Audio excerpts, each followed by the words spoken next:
والجنة للمؤمنين والنار للعاصين. والصلاة والسلام والتحية والإكرام على سيدنا ونبينا وشفيع ذنوبنا وطبيب نفوسنا رحمة للعالمين الذي اسمه في السماء بأحمدا وفي الأرضين بأبي القاسم محمدا المصطفى.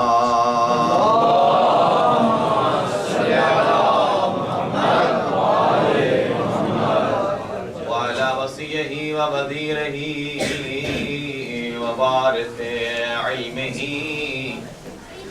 علم الأولين والآخرين أسد الله الغالب غالب على كل غالب إمام المشارق والمغارب يعصوب الدين أمير المؤمنين زوج فاطمة الزهراء والد الحسن والحسين سيد الأولياء علي بن أبي طالب عليه السلام.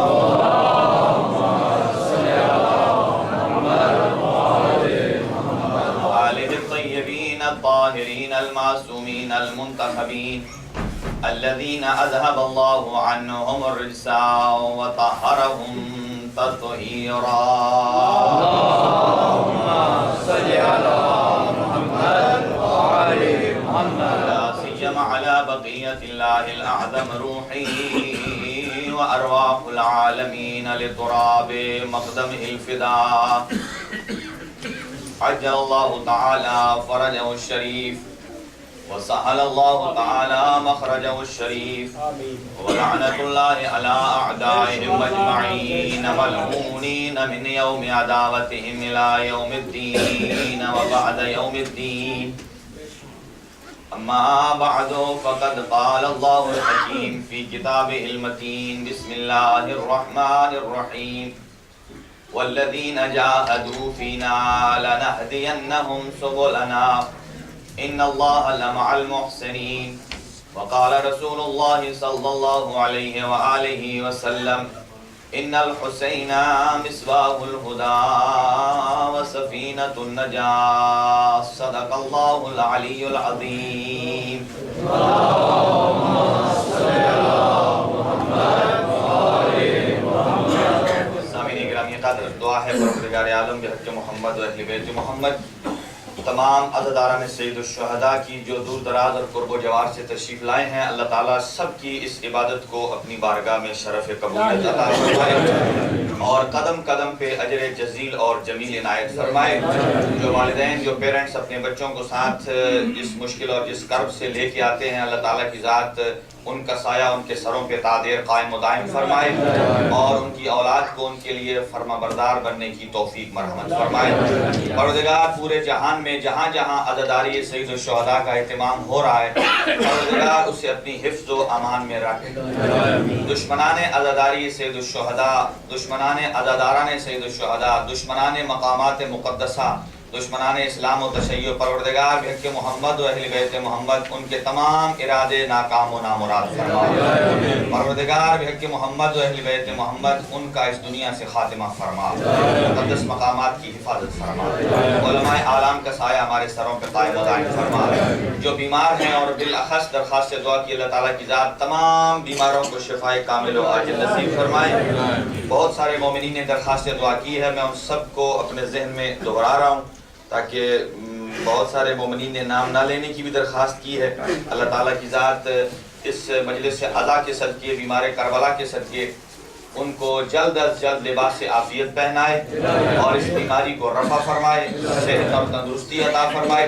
مجھے معلوم ہے کہ بہت سارے بزرگان شاید ان کا کوئی اپنا ذاتی کام ہوتا تو شاید وہ گھر سے نکلنا گوارا نہیں کرتے، لیکن یہ عظمت مجلس سید الشہداء ہے کہ وہ اپنی تمام بیماریوں اور تکالیف کو بھول کر صف عزائے سید الشہداء میں آئے ہیں، یقیناً وہ سخی بادشاہ حسین ان کی اس بیماری کو رفع فرمائیں گے، صحت و تندرستی عطا فرمائیں، اور مہدی بھائی کے والد صاحب بیمار ہیں، اللہ تعالیٰ ان کو شفا نصیب فرمائے، اور ایک اور مومن ہیں کہ جن کی اہلیہ علیل ہیں، اللہ تعالیٰ ان کو بھی صحت اور تندرستی عطا فرمائے، ایک بچہ بھی علیل ہے، اور ایک مومن نے اپنے رزق و روزی میں وسعت کے لیے درخواست سے دعا کی، اللہ ان کی روزی میں برکت عطا فرمائے، اور اس کے علاوہ بہت سارے جملہ مومنین نے جو بے اولاد ہیں درخواست سے دعا کی، اللہ تعالیٰ کی ذات شہزادہ علی اصغر باب الحوائج کے صدقے ان کی جھولیوں کو آباد فرمائے، زندگیوں والے بیٹے نصیب فرمائے، ان کی جھولیوں کو ہرا فرمائے، اور جن مومنین و مومنات نے منتیں مانی ہیں اور وہ آتے ہیں اور اس بارگاہ سے انہیں اللہ تعالیٰ کی ذات فرزند عطا کرتا ہے،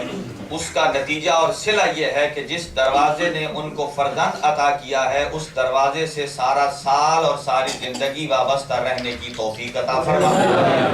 پروردگار ہم سب کے صغائر و کبائر سے درگزر فرما، جو حج و زیارات کا قصد رکھتے ہیں مومنین، اللہ تعالیٰ ان کی اس خواہش کو پورا فرمائے، مطابات عالیہ کی زیارات نصیب فرمائے، اور تمام بے اولادوں کو اولاد نصیب فرمائے، اور ایک مومن نے امتحان میں شرکت کر رکھی ہے، اللہ تعالیٰ ان کو اس میں کامیاب فرمائے، اور اس کے علاوہ جتنے مومنین و مومنات اس جہان فانی سے کوچ کر گئے ہیں ان کے درجات اللہ بلند فرمائے، حاضرین کی توفیقات میں اضافہ فرمائے، اور اپنی دعاؤں کی استجابت اور قبولیت کے لیے ایک بآواز بلند صلوات مل کر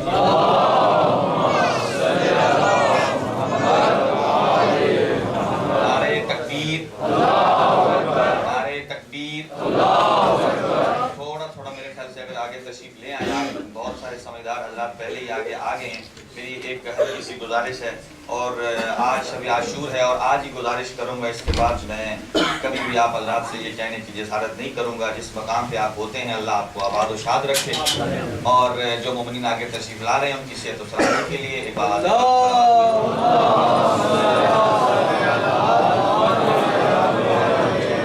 نعرہ رسالت، نعرہ رسالت، نعرہ حیدری، نعرہ حیدری، صلوات مرحمت فرمائیے۔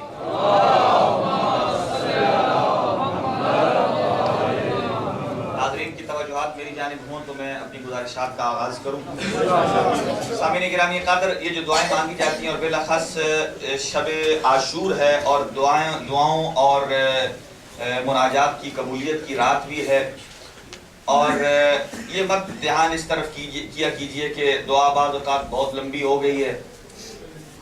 دعا معصوم ارشاد فرماتے ہیں الدعاء مخ العبادہ، دعا کسی بھی عبادت کا مرکز اور دماغ ہوا کرتی ہے، اور بعض اوقات دعا مانگنے والے کی دعا مانگنے میں اتنا اثر نہیں ہوتا جتنا قبول کرنے والے کی آمین میں اثر ہوتا۔ اللہ نے آپ کی زبانوں کو کتنا مبارک کیا ہے کہ آپ کی ہلکی سی آمین سے کسی مومن کی مشکل رفع ہو جائے۔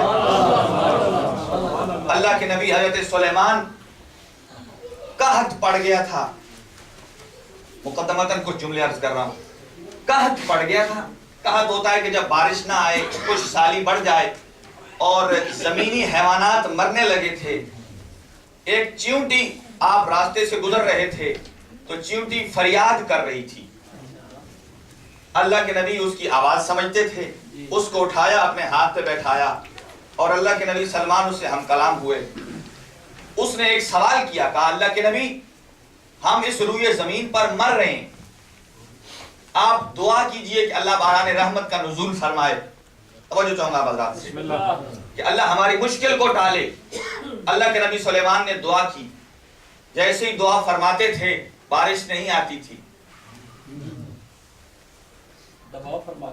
دعا فرماتے تھے لیکن بارش نہیں آ رہی تھی۔ بالآخر چیونٹی نے کہا اللہ کے نبی آپ دعا بارش والی فرمائیں گے یا میں دعا کروں؟ چیونٹی کہہ رہی میں دعا کروں۔ چنانچہ چیونٹی نے دعا کی، اللہ کے نبی نے اذن دیا، اس نے دعا کی، جیسے ہی دعا ختم ہوئی اس کی اور بارش آ گئی۔ اللہ کے نبی سلیمان نے پوچھا یا اللہ یہ میری دعا کا نتیجہ ہے یا یہ بارش اس چیونٹی کی دعا کا نتیجہ ہے؟ اللہ پروردگار عالم نے فرمایا یہ آپ کی دعا کا اثر نہیں، یہ چیونٹی کی دعا کا اثر ہے. کہا یا اللہ میں تیرا نبی، مقام و منزلت رکھنے والا، حجت خدا، میری دعا میں اثر نہیں اور اس کی دعا میں اثر ہے. فرمایا تیری دعا میں نہیں، تیری آمین میں اثر ہے. جب تو دعا کر رہا تھا تو تیرے جیسا کوئی آمین کہنے والا نہیں تھا، اور جب چیونٹی نے دعا کی تو اللہ کے نبی سلمان جیسا آمین کہنے والا تھا. تو جس کی دعا پہ سلمان آمین کہے تو رحمان بارش کیوں نہ برسائے؟ اللہ بارش کیوں نہ برسائے؟ آمین بڑا معنی رکھتی ہے. سامعین گرامی قدر، تو ہلکی سی آپ کی زبان کی جنبش سے اگر کسی مومن کو اللہ اولاد عطا کر دے، کسی مریض کو شفا عطا کر دے، کسی مومن کو عقبات عالیہ کی زیارات نصیب فرما دے.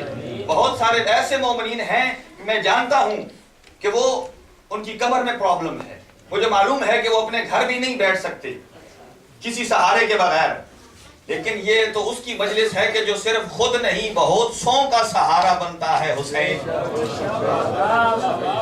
بہت سوں کا سہارا بنتا ہے حسین. چنانچہ اپنی گفتگو کا آغاز کرنے جا رہا ہوں. دامن وقت میں اتنی گنجائش بھی نہیں ہے. گزشتہ سے پیوستہ ہمارے کلام کا سلسلہ جاری ہے. قرآن اور اسلام کے تقاضے کے عنوان سے معروضات آپ کی خدمت میں گوش گزار کر رہا تھا، اور ارشاد پروردگار یہ ہے، اے میرا حبیب وَاذْكُرْ اسْمَ رَبِّكَ وَتَبَتَّلْ إِلَيْهِ تَبْتِيلًا، اپنے رب کے نام کا ذکر کیا کر، اپنے رب کے نام کا ذکر کیا کر، وَتَبَتَّلْ إِلَيْهِ تَبْتِيلًا، اور دنیا ساری سے کٹ کے اس طرح اس سے جڑ جا جیسے جڑنے کا حق ہے.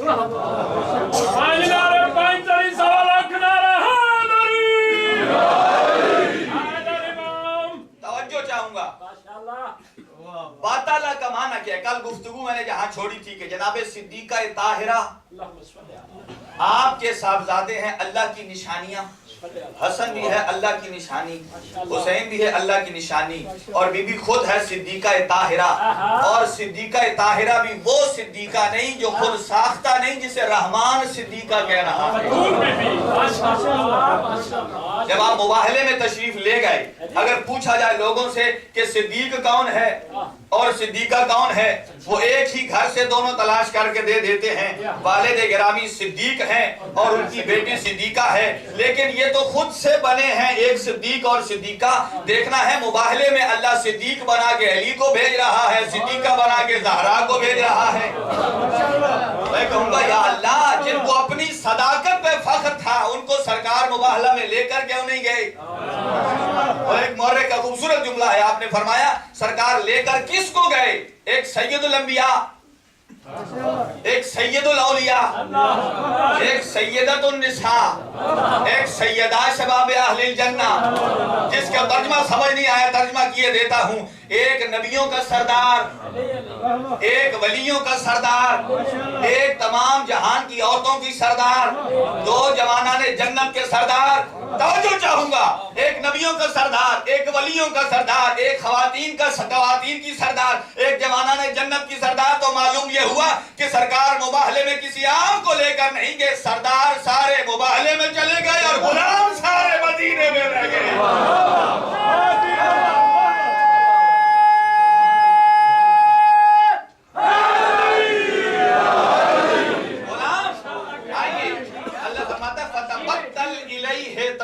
شکر گزار ہوں آپ کا کہ باطالہ کا معنی کیا ہے. جناب زہرا ہے بطول، جناب زہرا ہے بطول.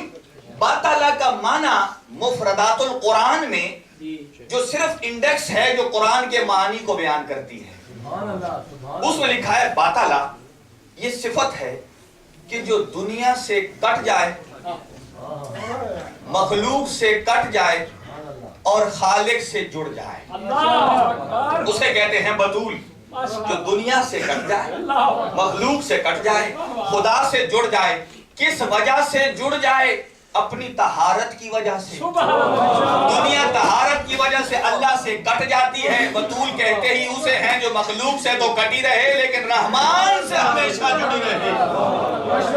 محمد والے محمد برندر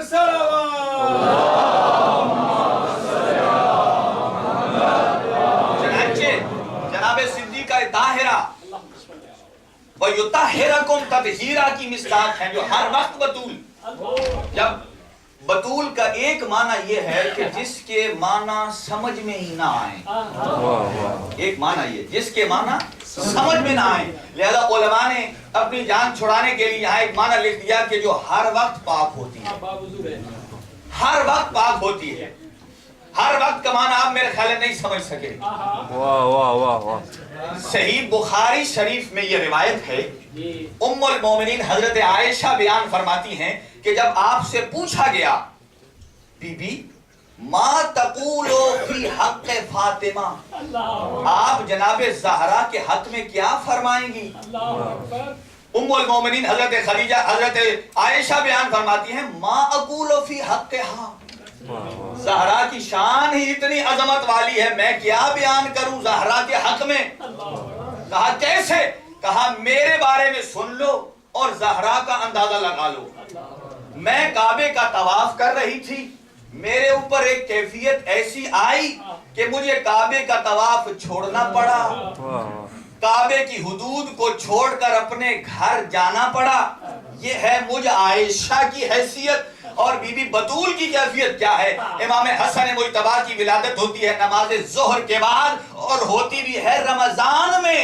رمضان میں اگر کسی کی ولادت ہو جائے تو اس کا روزہ بھی نہیں رہتا، اگر ولادت ہو جائے تو کوئی نماز بھی نہیں پڑھ سکتا ہے۔ تو یہاں فرماتی ہیں حضرت عائشہ فرق یہ ہے مجھ میں اور جناب زہرا میں، میرے اوپر ایسی کیفیت طاری ہو گئی کہ مجھے کعبے سے جانا پڑا۔ جسے جانا پڑے اسے ام المومنین عائشہ کہتے ہیں، اور جس کا ظہر کے بعد بیٹا آئے وہ بھی رمضان میں، جس سے نہ مصلی چھوٹے نہ روزہ ٹوٹے، اسے بطول عذرا کہا جاتا ہے۔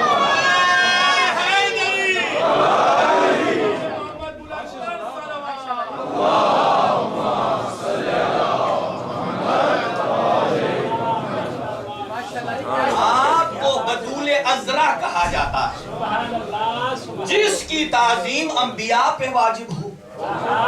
صحیح ترمذی شریف کی روایت پڑھنے جا رہا ہوں، سرکار دو عالم نے ارشاد فرمایا کہ اگر آدم سے لے کر حضرت عیسیٰ علیہ السلام تک سارے انبیاء بیٹھے ہوں اور وہاں میں محمد سرکار سید الانبیاء اگر جلوہ فگن ہو جاؤں تو آدم سے لے کر عیسیٰ تک سارے نبی میرے محمد کے استقبال میں کھڑے ہو جائیں گے۔ ادھر سے سرکار بیٹھیں گے، آدم سے لے کر عیسیٰ تک سارے انبیاء بیٹھ جائیں گے۔ کہا ادھر سے زہرا آتی ہیں، یہ روایت بھی جناب ام المومنین حضرت عائشہ فرماتی ہیں کہ جب جناب سیدہ آتی تھی سرکار اجلسہا علی مسندہی، اپنی مسند سے خود اٹھ جاتے تھے، زہرا کو بیٹھا دیتے تھے۔ زہرا آتی ہیں سرکار اٹھتے ہیں، صرف سرکار نہیں اٹھتے، آدم سے لے کر عیسیٰ تک سارے انبیاء اٹھ جاتے ہیں۔ زہرا بیٹھتی ہیں تو رسول بیٹھتے ہیں، صرف رسول نہیں بیٹھتے، آدم سے لے کر عیسیٰ تک سارے انبیاء بیٹھ جاتے ہیں۔ میری لاکھوں کروڑوں جانیں قربان کائنات کے امیر علی پر، کیا شان علی ہے کہ جب علی آتے ہیں تو بطول احترام میں کھڑی ہو جاتی ہیں، بطول نہیں محمد مصطفیٰ کھڑے ہو جاتے ہیں، محمد مصطفیٰ نہیں 1,23,999 انبیاء کھڑے ہو جاتے ہیں۔ جناب زہرا بیٹھتی ہیں تو رسول بیٹھتے ہیں، رسول نہیں آدم سے عیسیٰ تک سارے انبیاء بیٹھتے ہیں۔ اللہ کے ساتھ دل بولا علی مولا علی مولا علی مولا۔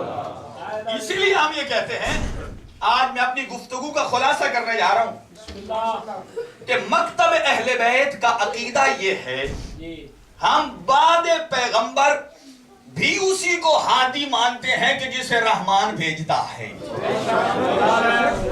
چونکہ قرآن حکیم نے بڑا اہتمام کیا ہے انسانیت کی ہدایت کے لیے، فرمایا آدم نبوت کی پہلی سیڑھی علی امامت کی پہلی سیڑھی، نبوت میں بھی پہلے نبی کے لیے خاص اہتمام کیا اور امامت میں بھی پہلے امام کے لیے خاص اہتمام کیا۔ کیا اہتمام کیا؟ سارے نبی اللہ کے ہیں لیکن سجدہ اللہ نے صرف آدم کو کرایا۔ امام سارے اللہ کے ہیں لیکن اپنے گھر میں صرف علی کو پیدا کرایا۔ اسی لیے ہم کہتے ہیں مکتب اہل بیت کو تسلیم کیجئے، یہ مکتب ہے ہی وہی کہ جو آدم سے لے کر خاتم تک، خاتم سے لے کر مہدی دوران تک ایک لمحہ بھی ان رہبروں سے مستثنا نہیں ہوتا جو الہی نمائندے ہوا کرتے ہیں۔ اسی لیے آواز قدرت آتی ہے کہ جب انسان خود بنانے کی کوشش کرتا ہے، اللہ فرماتا ہے خود بنانے کی کوشش مت کرو، اس لیے کہ تم اس کا مطلب یہ ہے کہ مجھ رحمان کے مقابل میں آ گئے۔ جسے تم بناؤ گے وہ خطاکار ہوگا، جسے میں بناؤں گا وہ معصوم ہوگا، جسے تم بناؤ گے وہ گناہگار ہوگا، جسے میں بناؤں گا وہ معصیت کار نہیں ہوگا، وہ خطاکار نہیں ہوگا، وہ تو معصوم ہوگا۔ جسے تم بناؤ گے وہ جاہل ہوگا، جسے میں بناؤں گا وہ عالم ہوگا، جسے تم بناؤ گے وہ جاہل ہوگا، جسے میں بناؤں گا وہ عالم ہوگا، جسے تم بناؤ گے وہ مظلوم ہوگا نہیں تو وہ ظالم ہوگا، جسے میں اللہ بناؤں گا وہ مظلوم ہوگا، جسے تم بناؤ گے وہ عام بندہ جیسا ہوگا، جسے میں بناؤں گا وہ میری اوصاف کا مالک ہوگا۔ گویا جسے تم بناؤ گے وہ مشرکوں کے گھر میں پیدا ہوگا، میں رحمان جسے بناؤں گا وہ تو میرے گھر پیدا ہوگا۔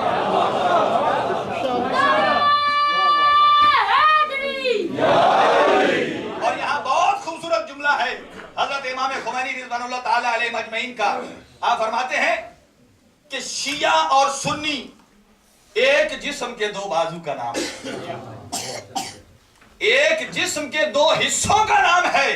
آپ فرماتے ہیں کیا کہ سنی کون ہوتا ہے؟ جو رسول کی سیرت پہ عمل کرے۔ شیعہ کون ہوتا ہے؟ جو علی سے محبت کرے۔ وہ فرماتے سے علی سے بڑا کوئی سنی نہیں ہے جس نے رسول کی سیرت پہ عمل کیا ہو، اور رسول سے بڑا علی کا شیعہ کوئی نہیں ہے جس نے علی سے محبت کی ہو۔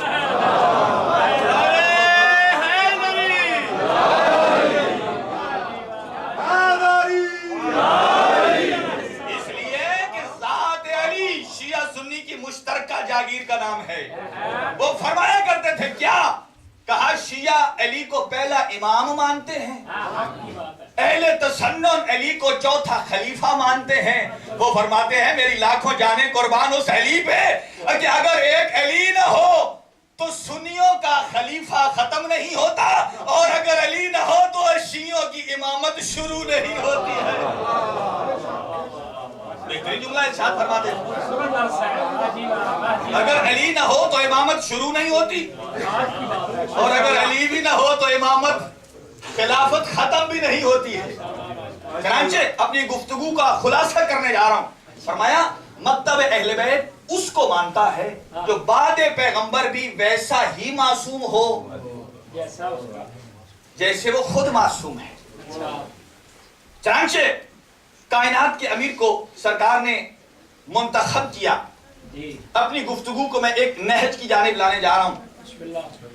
سرکار دو عالم کی ذات اتنی بابرکت تھی، دنیا کہتی ہے عام بندہ اپنا جانشین بنانے میں کوتاہی نہیں کرتا۔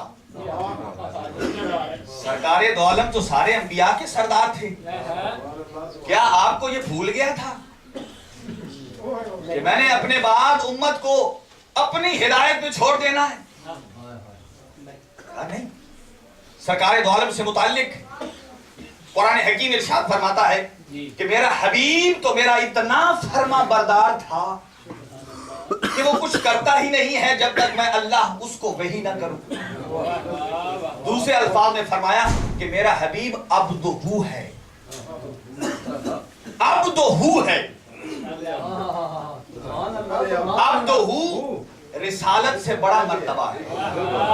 اشہد ان محمدن عبدہو ورسولہ، رسالت بعد میں ہے، عبدہو پہلے۔ آئیے شان سید الشہداء بھی آگے بیچ میں ذہن میں عرض کرتا چلو۔ عبدہو ہے، سبحان الذی اسری بعبدہ لیلا من المسجد الحرام الى المسجد الاقصی، پاک ہے وہ ذات جس نے اپنے عبد کو اپنے آپ کو عبدہو یاد رکھیے، قرآن حکیم اپنے حبیب کو عبدہو کے نام سے پکار رہا ہے، جو اتنا فرما بردار ہے، اتنا فرما بردار ہے۔ ایک اور مقام پر ارشاد فرمایا تبارک الذی نزل الفرقان علی عبدہ لیکون للعالمین نذیرا۔ برکت ہے وہ رحمان جس نے اپنے عبد کو بھیجا۔ چوتھی آیت پڑھنے جا رہا ہوں، فَأَوْحَا إِلَىٰ عَبْدِهِ مَا أَوْحَا۔ عبدہ الی ما اوحا۔ توجہ چاہوں گا ادھر اوپن ہو گیا اسپیکر کو مسئلہ۔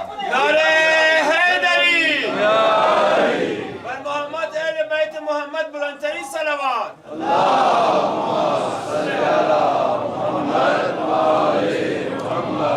عبدہو، اپنی گفتگو کو سمیٹ رہا ہوں، عبدہو سرکار دو عالم کو اللہ پروردگار عالم نے ارشاد فرمایا، اور عام بندوں کو صرف لفظ عبد سے، اور گزشتہ انبیاء کو بھی صرف عبد سے۔ عام بندوں کو الحر بالحر والعبد بالعبد، عبد کا بدلہ عبد سے، آزاد کا بدلہ آزاد سے۔ انبیاء گزشتہ کو کیا فرمایا؟ عبد کے نام سے۔ لیکن سارے گزشتہ انبیاء اپنے زمانے کے عبدہو تھے،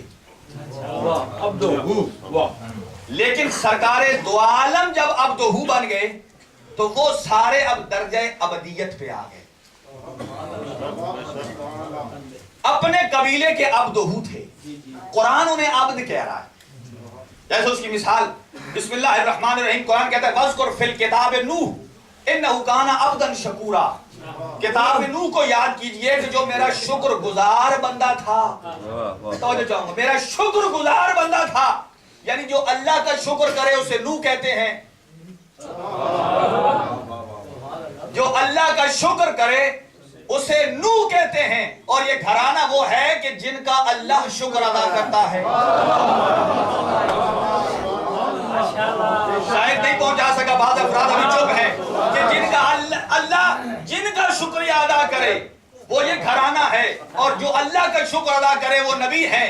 کہ جب جبرائیل آیا نا مسکین بن کے، اسیر بن کے زہرا کے گھر میں روٹیاں لینے کے لیے، زہرا نے جب 5 روٹیاں دے دی نا اور دے کر کہا تو چلا جا، جبرائیل کہتا ہے میں شکریہ ادا کرتا ہوں۔ قرآن مجید کی آیت آ گئی انما نطعمکم لوجہ اللہ، تجھے شکریہ کی ضرورت نہیں، ہم نے تو تجھے وجہ اللہ کا صدقہ کھلا دیا ہے۔ لا نريد منکم جزاء ولا شکورا، ہم تم سے نہ جزا مانگتے ہیں نہ شکریہ مانگتے ہیں۔ جبرائیل کا دل مدھم ہو گیا، سر نیچے کر کے کہتا ہے کہ فضا جو مجھے روٹیاں دینے آئی تھی اس نے مجھے شکریہ کے قابل بھی نہ سمجھا، سر جھکا کے جا رہا تھا۔ ادھر اللہ نے براہ راست اپنے حبیب پہ یہ آیت کو نازل کر دیا اور کہا کہ جبرائیل تو تیرے در سے مسکرائے بغیر جا رہا ہے، سر جھکائے بغیر جا رہا ہے، حالانکہ تیرا گھر وہ ہے کہ جس کے خاندان والوں نے جبرائیل کے شکریہ کو پسند نہیں کیا۔ جبرائیل تو اپنے سر کو کیوں جھکا رہا ہے؟ جا، اگر تیرے شکریہ کو فضا نے پسند نہیں کیا اور فضا کو تیرا شکریہ پسند نہیں آیا، فرمایا حبیب جا فضا کو جا کے کہہ دے میں اللہ کہہ رہا ہوں کان سعیکم مشکورا، اگر تجھے جبرائیل کا شکریہ پسند نہیں میں اللہ تیرا شکریہ ادا کرتا ہوں۔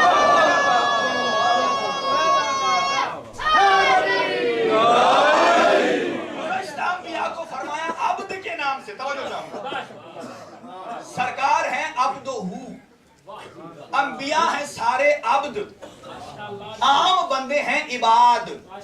توجہ چاہوں گا ایک خاص نقطے کی جانب، جب سرکار چوتھے آسمان پہ گئے نماز کا وقت ہوا تو اللہ نے سارے عبد اکٹھے کر دیے عبدہو کے پیچھے، یعنی کوئی عبد عبدہو کو جماعت نہیں کرا سکتا۔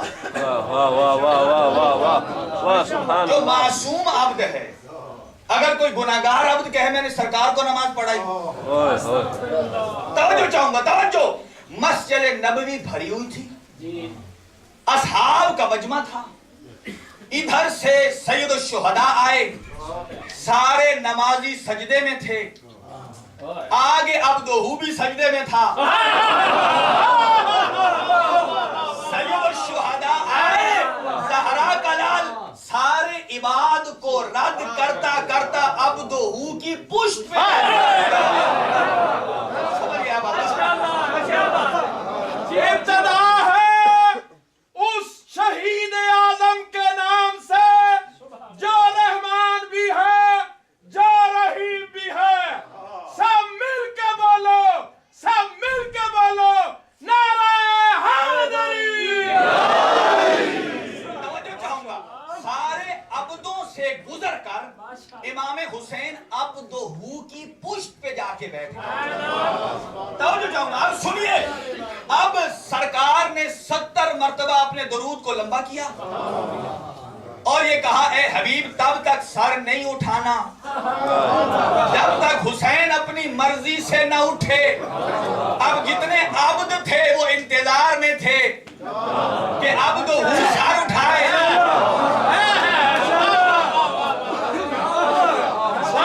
عبد تھے, اب پہلے اٹھاتے ہیں تو نماز ٹوٹتی ہے اور سجدے سے سر اٹھا نہیں سکتے کہ اٹھ کے دیکھیں. اللہ نے کیسا انتظام کیا ہے ولایت حسین کو منوانے کے لیے کہ اگر اٹھے تو ویسے دل جلتا ہے, سر سجدے میں رکھتے ہیں تو ویسے جل رہا ہے کہ اٹھ کیوں نہیں رہا. چنانچہ عباد عبد منتظر ہیں عبدہ کے کہ عبدہ سر اٹھائے تو یہ عبد اٹھائیں, اور عبدہ منتظر ہے معبود کا. عجیب جملہ. سرکار دو عالم تو بولتے ہی نہیں جب تک وحی الہی نہ ہو. محمد بابا نے وحی الہی کا. عباد انتظار کر رہے عبدہ سر اٹھائے اور عبدہ منتظر ہے کہ معبود کہے, اور معبود منتظر ہے کہ کب حسین اٹھے.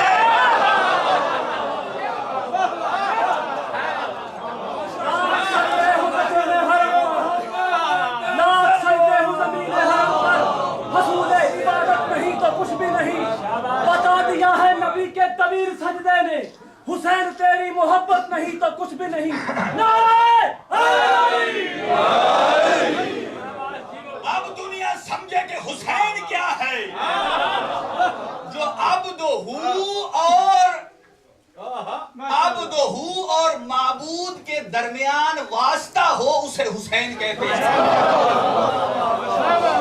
اب دنیا سمجھے کہ حسین کیا ہے. ہمارے شاعر کے 6 مصرع خوبصورت یاد آ گئے. شاعر کہتا ہے جب حسین عبدہ کی پشت پہ سوار ہوئے نا, یوں بیٹھا ہے سجدے کا رکن بیٹھا ہو جیسے. یوں بیٹھا ہے سجدے کا رکن بیٹھا ہو جیسے, احمد پہ محمد کا بدن بیٹھا ہو جیسے. جو لفظوں کی قدر کرنا جانتے ہیں. کون بیٹھا ہے؟ حسین. کہاں بیٹھا ہے؟ عبدہ کی پشت پہ. یوں بیٹھا ہے سجدے کا رکن بیٹھا ہو جیسے, احمد پہ محمد کا بدن بیٹھا ہو جیسے, تسبیح الہی میں مگن بیٹھا ہو جیسے, تسبیح الہی میں مگن بیٹھا ہو جیسے, جب چاہے اٹھے شاہ زمن بیٹھا ہو جیسے.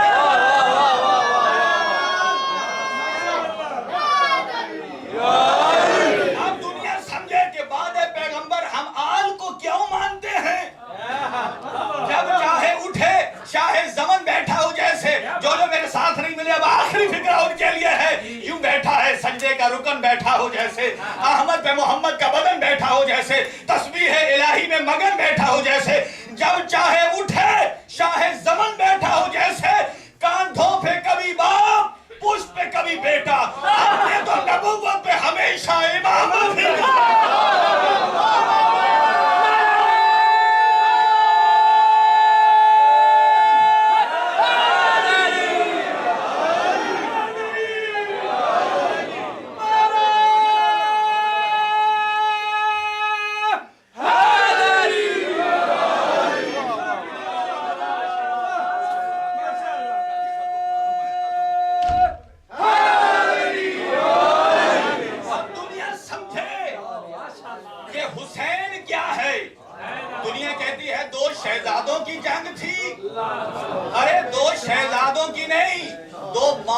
تربیت کا اثر تھا. ایک ماں نے حسین کو پالا تھا اور ایک ماں نے یزید کو پالا تھا. دونوں کی دیکھ لیجئے, دونوں کے کرداروں کی جنگ ہے, ماؤں کی تربیت کی جنگ ہے. جس نے یزید کو پالا اس کی تربیت کا اثر کیا تھا؟ تاریخ نے لکھ دیا ہے، یزید نے اعلان کیا تھا لعبت بنو ہاشم بالملک لا ملک جاء ولا وحی نزل. یہ بنی ہاشم نے کھیل اور ڈھونگ رچا رکھا ہے، نہ فرشتہ آیا ہے. یزید کے لفظ ہیں لعبت بنو ہاشم بالملک. ابھی بھی اگر کوئی حسین اور یزید میں فرق نہ سمجھے اس کی عقل کو سلام. لعبت بنو ہاشم بالملک، جو کہتا ہے نہ ملک آیا ہے نہ فرشتہ آیا نہ وحی آئی ہے، یہ بنو ہاشم کا ڈھونگ ہے. ادھر حسین کو سنو جو سر کٹ کے نو کے نیزہ پہ چڑھ کے قرآن پڑھے. لوگ کہتے ہیں کہ یہ عشرہ کیوں مناتے ہو؟ ارے بیٹھ کے حسین کے لیے سورہ یاسین پڑھ لو، سورہ یاسین پڑھ لو، فاتحہ پڑھ لو، حسین کو ثواب پہنچے. میں کہوں گا جو مر جائے نا، یہ سورہ یاسین اور فاتحہ اس کے لیے پڑھا جاتا ہے جسے مرنے کے بعد جو قرآن نہ پڑھ سکتا ہو. کیا بات، واہ واہ واہ واہ. جو مرنے کے بعد قرآن نہ پڑھ سکتا ہو اس کے لیے فاتحہ بھی پڑھو اور یاسین بھی پڑھو. یہ ان کے لیے پڑھو جنہیں 12 مہینے تک سورہ بقرہ یاد سنا پہ چڑھ گیا تب بھی قرآن کی تلاوت کرو.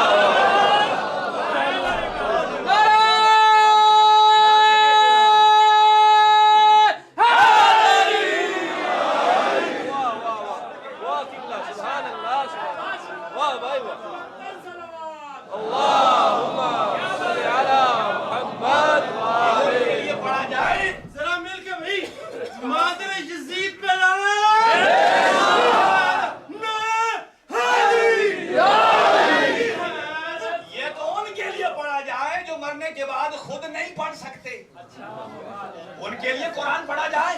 لیکن حسین کون ہے؟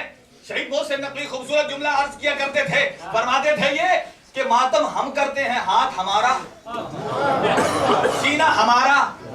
تکلیف کسی کو کیوں ہوتی ہے؟ اس کی وجہ کیا ہے؟ ارے 6 جملے سن لیجیے، آپ کی طبیعتوں کے نظر کرنے جا رہا ہوں. کہتے تھے اٹھتا ہے جو ماتم کو عزادار کا پنجہ، اٹھتا ہے جو ماتم کو عزادار کا پنجہ. تہذیب کے سینے پہ ہے یہ ثقافت کا پنجہ، تہذیب کے سینے پہ ہے یہ افکار کا پنجہ. کہا 5 انگلیاں ہیں 5 کے اقرار کا پنجہ، 5 انگلیاں ہیں 5 کے اقرار کا پنجہ.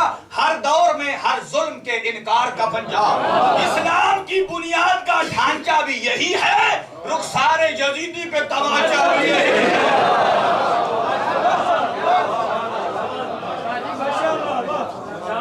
چنانچہ سامعین گرامی قدر، دامن وقت میں گنجائش نہیں. کون حسین؟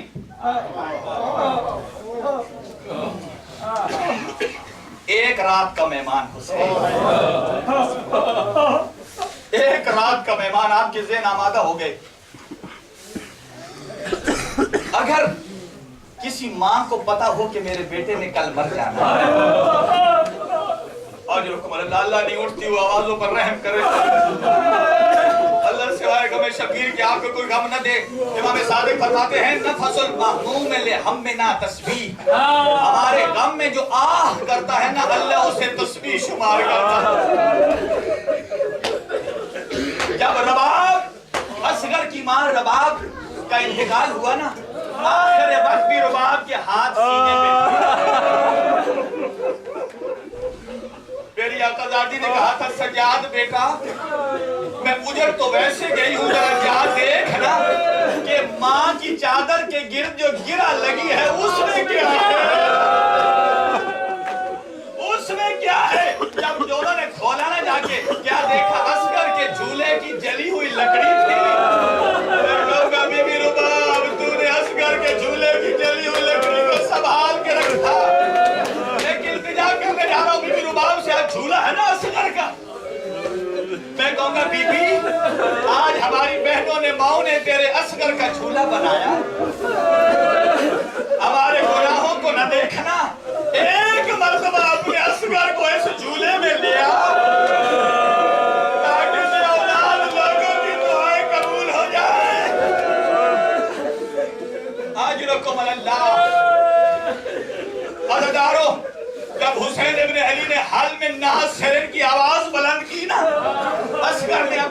جھولے سے زمین پہ گرا دیا۔ حسین لے کر فوجی اشکیا میں آئے، میں نے قریب سے شروع کر دیا، آپ کے ذہن تیار ہے۔ جب لے کے آئے نا فوجی اشکیا میں، دشمن نے سمجھا کہ حسین قرآن لے کے آ گیا۔ کہا اگر حسین کو قرآن لانا تھا تو اکبر سے پہلے لے آتا، عباس سے پہلے لے آتا، ابھی کیا قرآن لے کے آیا؟ عباس جب سرکار سید الشہداء نے نازک پھول سے جب پردہ ہٹایا، قرآن ناطق کے پارے اصغر سے کہا تو اپنی پیاس کو خود بیان کر فوجی اشکیا۔ امام صادق فرماتے ہیں یتلذذ الصبی علی ید الاب۔ اس کو لفظ یتلذذ کا معنی نہیں آتا نا، اگر کسی نے مچھلی کا شکار کیا ہو اسے پتا ہے کہ جب مچھلی پانی سے باہر نکلتی ہے اس کے اندر بڑی طاقت ہوتی ہے، وہ اوپر نیچے چھلانگ مارتی ہے، کودتی ہے، اور جب طاقت کم ہو جائے نا پھر دائیں بائیں کروٹ لیتی ہے، اور جب رمق باقی نہ رہے نا آخری لمحے پہ ہو تو کبھی منہ کھولتی ہے کبھی منہ بند کرتی ہے۔ یتلذذ کہتے ہیں جب منہ کھولے اور بند کرے، اور 3 دن سے جس کی ماں کو پانی نہیں ملا اور اس کا دودھ خشک ہو گیا، اصغر اجرکم اللہ۔ فوجی اشکیا کے سامنے سید الشہداء نے فرمایا تمہاری جنگ ہے تو مجھ سے ہے، اس چھوٹے 6 مہینے کے بچے کے ساتھ کیا جنگ ہے، ایک قطرہ خود ہی پلا دو۔ فوجی اشکیا میں بھگدڑ مچ گئی، بعض نے کہا دے دو، بعض نے کہا نہ دو۔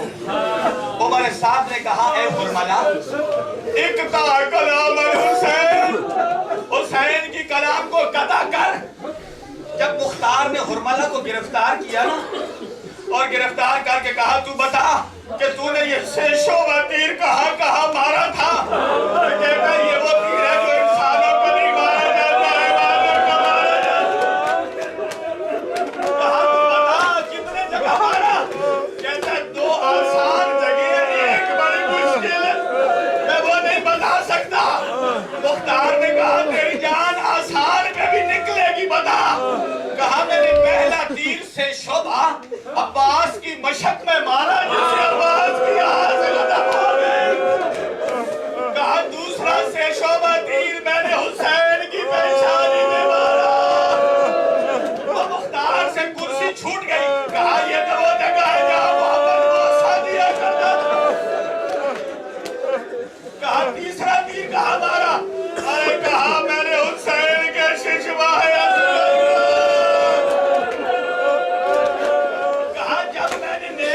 نشانہ لیا نا تیر کا، اور جیسے میں نشانہ لیتا تیر گر جاتا۔ ہمارے ساتھ کہتا تو بڑا تیر انداز ہے، کیا وجہ گر رہا ہے؟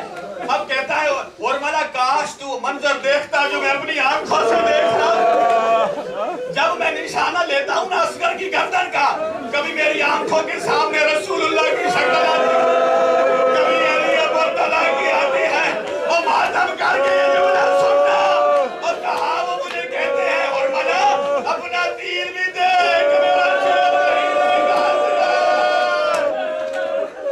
اجرکم اللہ۔ جناب زہرا آپ سے راضی ہو، جو بھی اولاد ہو ان کے لیے دعا کرو اللہ انہیں اولاد دے، جو پیپروں میں مشکلات کے شکار ہے اللہ انہیں پیپر مہیا کرے۔ سے شعبہ تیر پیوست ہو گیا اصغر کے گلے میں۔ امام صادق فرماتے ہیں ذبحہ من الاذن الی الاذن، ایک کان سے دوسرے کان چھن گیا۔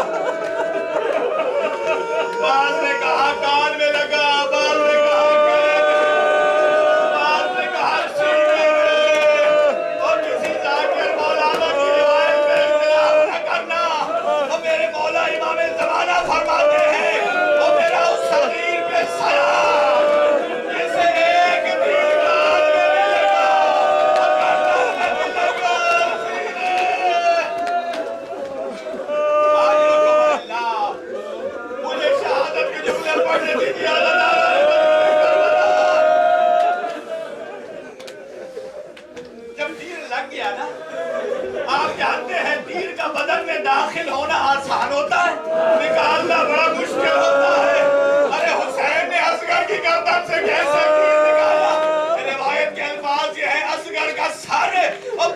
سے تھوڑے سے گوشت کے ساتھ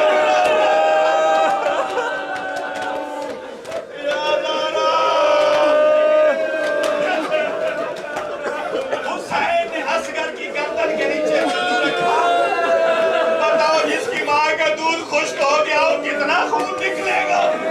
چند قطرے نکلے, آسمان کی طرف پھینکنا چاہا, فرمایا نہیں آسمان زمین پہ آ جائے گا. شاعر نے کہا ہے اصغر انکار آسمان کو ہے, راضی زمین نہیں, اور تیرے خون کا ٹھکانہ کہیں نہیں. آج رکم اللہ حسین نے اپنی داڑھی کو خضاب کیا, کہا کل رسول اللہ کو اسی حالت میں پیش ہو کر دیکھا. آج رکم اللہ. اس کے بعد حسین نے کیا کیا یہ حرملہ بتاتا ہے. مختار نے پوچھا تو کبھی رویا بھی ہے؟ کہا ایک وقت بڑا رویا. کہا کب؟ جب حسین اصغر کی لاش کو لے کر کبھی مقتل کی طرف جاتے, کبھی خیام کی طرف جاتے. کل روزے عاشور ہے نا, آپ اعمال کریں گے, 7 دفعہ آگے جائیں گے, 7 دفعہ پیچھے پڑھیں گے. انا للہ و انا الیہ. یہ حسین کی سنت تھی. میں نے قریب ہو کر سنا, حسین کہتے تھے دیکھ اے میرے اصغر پھول, اگر تجھے گنجے شہداء کے ساتھ رکھ دوں تو یہ گھوڑوں کی ٹاپوں میں یہ پھول مسل جائے گا. اگر ماں رباب کے پاس لے جاتا وہ برداشت نہیں کر سکے گی. کبھی آگے جاتے کبھی پیچھے آتے. ایک ننھی سی قبر کھودی. آج رکھو اللہ, اور ان کے چھوٹے چھوٹے بچے